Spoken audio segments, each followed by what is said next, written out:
கொல்லங்கோடு பத்ரகாளி அம்மன் திருக்கோவிலில் நடைபெற்று வரும் பச்சிளங்குழந்தைகளுக்கான தூக்க நேசை விழாவில் தமிழகம் மற்றும் கேரளாவை சேர்ந்த பல்லாயிரக்கணக்கான பக்தர்கள் பங்கேற்றுள்ளனர்.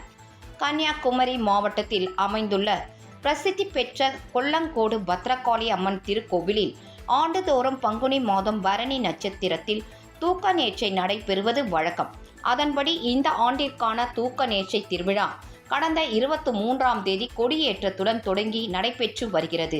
இவ்விழாவின் 10ஆம் நாளான இன்று பரணி நட்சத்திரத்தில் பச்சிளம் குழந்தைகளுக்கான தூக்க நேர்ச்சை அதிகாலை முதல் துவங்கி நடைபெற்று வருகிறது.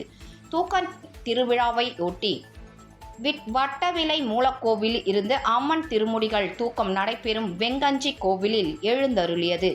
அம்மன் சன்னதியில் குழந்தையின்றி இருந்து பாக்கியம் பெற்ற தம்பதிகள் 1 முதல் 3 வயதிற்குட்பட்ட குழந்தைகள் நோய் நொடியின்றி வாழ வேண்டி தூக்க நேர்ச்சைக்கு குழந்தைகளை கொடுத்தனர்.